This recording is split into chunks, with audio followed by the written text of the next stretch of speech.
Welcome to this explainer. We are jumping right into the absolute heart of South Asian comfort food today. Our mission?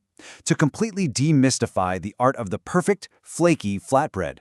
We're going to break down the science and the technique behind a staple that has quite literally fed generations. So what is the actual secret to the perfect flaky flatbread? You know the struggle, right? Getting that restaurant-quality, crispy, golden texture at home can feel like a total coin toss. Sometimes they're way too dry, sometimes they're completely flat, or they just kind of lack that deeply satisfying crunch. But don't worry, by the time we finish this explainer, we're going to solve this mystery for good and give you the exact tools you need to master this in your own kitchen. But first, let's establish exactly what we're talking about here. A paratha is a type of layered flatbread. It's an absolute staple all over India and South Asia, and it's famous for that incredibly crispy, flaky texture. Now sure, there are tons of amazing stuffed varieties out there, filled with spiced potatoes or paneer, but our focus today is entirely on mastering the foundational, everyday, plain paratha in all its layered glory. Because once you nail this baseline, you can conquer pretty much any flatbread out there. Okay, if you're someone who gets a little intimidated by baking, prepare to breathe a massive sigh of relief. The secret to this wonderfully complex-looking dish comes down to a single humble number, 4.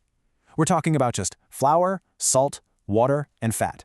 That is the whole shebang. It's the technique, not some massive, obscure grocery list, that transforms these 4 everyday items into something really extraordinary. Let's break those down. Let's start with your foundation. When we look at flours, you essentially have a fork in the road. For a really traditional paratha, you'll want to use about 300 grams, which is roughly 2.5 cups, of whole wheat flour, also known as atta. Because atta uses the whole wheat kernel, it gives you this beautifully crisp, nutty, earthy flavor. Plus, it's generally healthier. On the flip side, if you swap that out for all-purpose flour, or maida, you're going to get a chewier, softer, lighter texture. That's exactly what you'd find in those insanely popular street-style flatbreads like the Kerala Malabar paratha. Next up, let's talk about fat. This is absolutely crucial because fat is doing double duty here. It's creating our internal layers, and it's what we fry the bread in. Traditional households will swear up and down by pure ghee, and for good reason. It has a high smoke point, imparts this incredible, rich, nutty flavor, and it's just the authentic choice. Now, commercial vendors and frozen brands, they'll often use vegetable shortening, basically because it's a much cheaper alternative. But if you want that true, rich, mind-blowing taste at home, ghee is absolutely your best friend. All right, on to our third ingredient, water. Now you might think it's just water, who cares? But there's some hidden chemistry here. You'll need about 3/4 of a cup, but the temperature you use fundamentally alters your dough. If you use hot water, you actually denature the proteins in the flour and soften the bran. This gives you a tender, much softer dough. Actually, if you want a paratha with a serious shatter-in-your-mouth crispness, and who doesn't, using warm or even room temperature water is the expert trick you need to use. So, you've mixed everything up, and you're in the middle of your 3-minute kneading session. If the dough is acting up, don't panic. Here's how to fix it. If it's feeling dry or crumbly, literally, just add a tiny splash of water as you need. If it's super sticky and clinging to your hands, add a spoon of flour. And here's a great pro tip.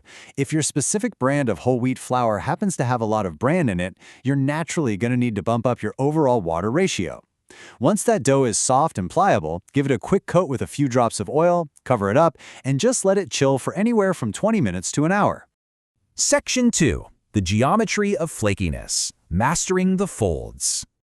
Okay, this is where we literally turn cooking into a geometry class. By folding the dough in very specific ways, we're trapping fat and flour between the layers. When hit with heat, they puff up to give us those irresistible, distinct flakes.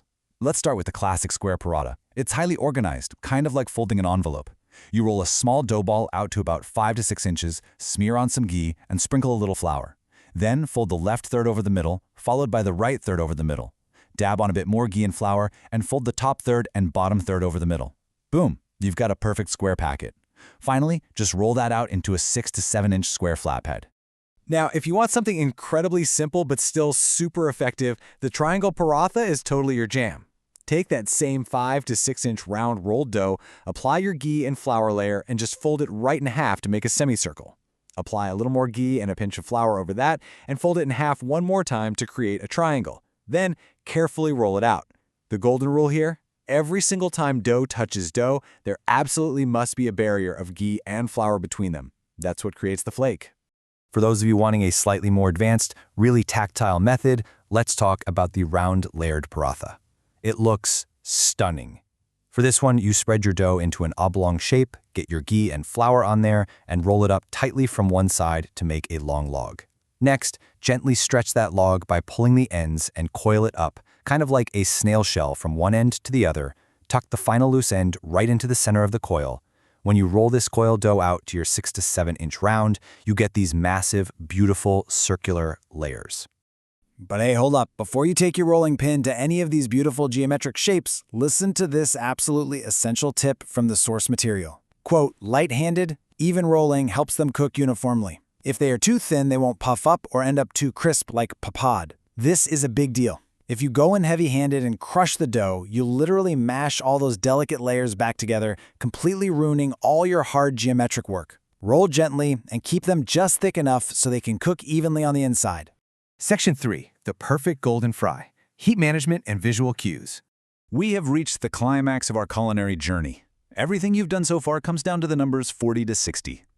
When you dust off the excess flour and place your raw paratha on a medium-hot tava or pan, you need patience. You have to wait exactly 40 to 60 seconds. What are we looking for? You are waiting for the very first tiny bubbles to appear on the surface of the dough before you make that crucial first flip. Seriously, do not flip it prematurely. Finding that correct heat is a game changer. A medium flame is the absolute sweet spot here. Think about it. If you try to cook this on a low flame, your parathas are going to turn out disastrously hard and dry. Nobody wants that. But if you crank it up to high heat, you'll just torch the outer layer while the inside stays totally raw and doughy. Medium flame is what guarantees that perfect puffing action and even cooking all the way through those inner layers. So after you've nailed that first 40 to 60 second wait and made your first flip, you drizzle ghee over the top, flip it again, and drizzle a bit more. Then comes the really fun part, the visual and tactile feedback of the final fry. You take your spatula and press down gently, especially around the edges. This gentle coaxing is actually forcing the hot air trapped inside to expand. It physically separates the layers until the whole bread puffs up like a balloon, and these gorgeous light brown toasted spots appear all over the surface. It is so satisfying to watch. Finally, Section 4. Serving and Storage Secrets. Preserving the crunch. You put in the work. Now it's time for the payoff. Let's make sure you know the best ways to serve this up. The paratha is brilliantly versatile. Honestly, it's an all-day food. For breakfast, you can pair it with an egg or paneer bourgie, some simple fried eggs, or even just slather it in sweet jam with a hot cup of chai. And for dinner, these flatbreads are highly recommended alongside rich, robust curries. We're talking butter chickpeas, paneer butter masala, or a spicy veg jalfrezi. It's the ultimate vehicle for soaking up sweet and savory flavors alike. Now, what if you want this on a random Tuesday night and don't have time to make dough? We've got you covered with some storage secrets. You can easily refrigerate fully cooked parathas in an airtight container for 2 to 3 days. Just wake them back up on a medium hot pan or even in an Instant Pot. But wait, it gets better. You can actually freeze the raw, rolled-out dough directly between sheets of parchment paper. When you're ready to eat, just thaw them for a minute until the paper loosens and fry them up fresh. It really goes to show that fresh, flaky flatbread can be a totally achievable weekday luxury. So, it all comes down to this. Are you going to go with a square, a triangle, or a round paratha for your next meal? You've got the science of the 4 ingredients down, you understand the geometry of the folds, and you know the exact heat management required for that perfect golden fry. Now, I challenge you to take these techniques directly into your own kitchen. Experience the magic of homemade flaky flatbread for yourself. Thanks so much for joining me on this explainer, and hey, happy cooking!